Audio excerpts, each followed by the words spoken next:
दोस्तों, ये बात हम सभी को मालूम है कि कुदरत के आगे हम कुछ भी नहीं है, लेकिन इसके बाद भी हम कुदरत से मुकाबला करने में लगे रहते हैं।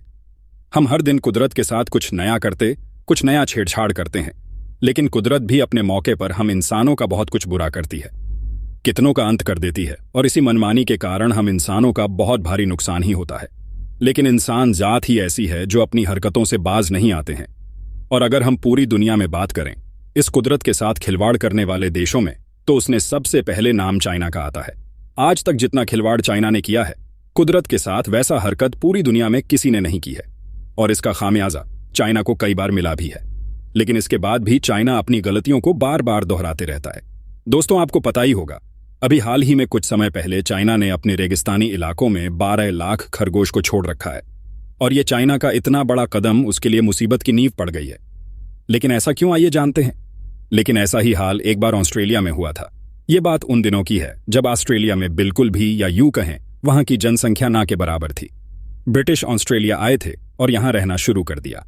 जब ब्रिटिश ऑस्ट्रेलिया में रहना शुरू किया तो उन्हें किसी चीज की कमी का महसूस हुआ, और उन्हें यह लग रहा था कि वह अपनी सरजमी से काफी दूर है, और अपनी ही सरजमी का जैसा महसूस होने के लिए एक उपाय निकाला, और उन्होंने कुछ खरगोशों को लाकर ऑस्ट्रेलिया में पालना शुरू कर दिया। यूं कहें कि ऑस्ट्रेलिया में उन्होंने कुछ खरगोशों को लाकर छोड़ दिया। लेकिन इसके बाद कुछ ऐसा हुआ कि सभी को हैरान कर दिया। ब्रिटिश सिर्फ 24 खरगोशों को ही लाए थे, और उन 24 खरगोशों को ही ऑस्ट्रेलिया में छोड़ा गया था। लेकिन इन 24 खरगोश से इतनी संख्या बढ़ी कि वहां इंसानों से अधिक खरगोश दिखाई देने लगे। इसकी वजह एक और थी कि इन खरगोश का यहां कोई नेचुरल दुश्मन नहीं था, यानी इनके मौत का कोई वजह भी नहीं था। खरगोश की संख्या इतनी बढ़ती चली गई कि जहां पहले ऑस्ट्रेलिया में सिर्फ 24 खरगोश थे, वह धीरे धीरे करके मिलियन में बदल गए, और ये दुनिया में अब तक का सबसे अधिक एनिमल पॉपुलेशन कहलाया, क्योंकि ब्रिटिश सिर्फ 24 खरगोश ही ऑस्ट्रेलिया में लाकर छोड़े थे। और उसके बाद रिप्रोडक्शन के वजह से यह संख्या कुछ ही समय में 10 बिलियन तक पहुंच गया। और यह बात किसी ने सोचा ही नहीं था कि रैबिट अपनी संख्या इतनी तेज से बढ़ाएंगे। ये खरगोश हर साल अपनी पहुंच 80 मील तक बढ़ा रहे थे, और धीरे धीरे समय बीतते ये खरगोश ऑस्ट्रेलिया के कोने कोने में, गांव शहर हो या कोई भी गली नुक्कड़ हो, हर जगह पहुंच गए। दोस्तों, ये बात सुनकर आप तो जान ही गए खरगोशों की संख्या कितनी अधिक बढ़ती है, जो आम इंसानों के लिए कितनी खतरनाक होती है। जब ऑस्ट्रेलिया में खरगोशों की संख्या इतनी अधिक बढ़ गई तो वैज्ञानिकों ने माइसोमा वायरस का पूरा बायोलॉजिकल वेलफेयर तैयार किया ताकि इनकी संख्या कम की जा सके। इन खरगोश की संख्या कम करने के लिए ऑस्ट्रेलिया में ही नहीं बल्कि कई यूरोपियन देशों में भी इस बायोलॉजिकल वायरस का इस्तेमाल किया गया।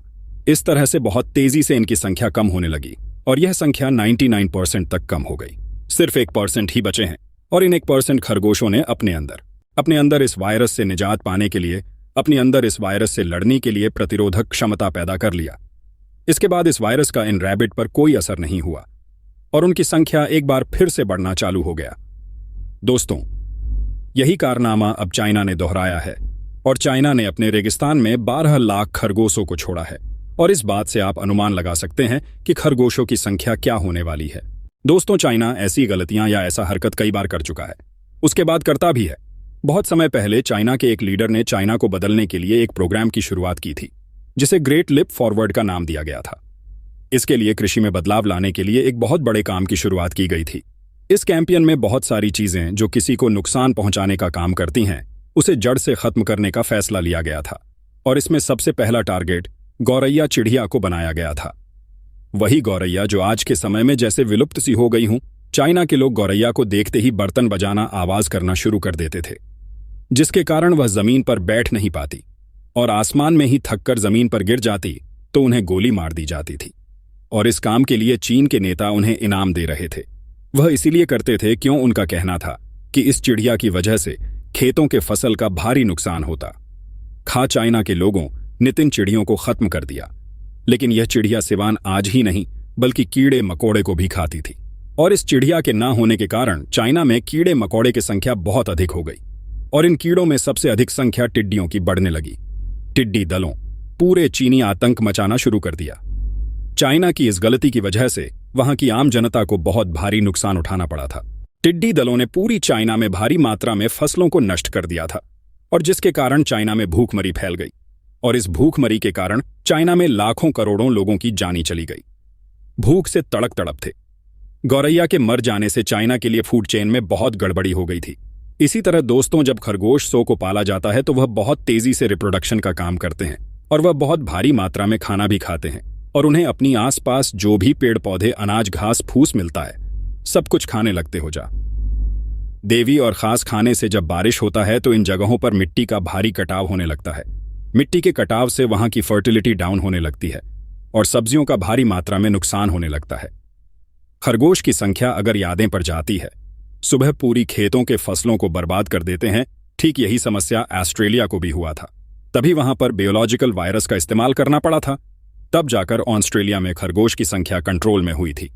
लेकिन यह संख्या फिर से बार बढ़ने लगी क्योंकि 1% बचे हुए रैबिट फिर से रिप्रोडक्टिव करके अपनी संख्या बढ़ाने में सक्षम हो गए।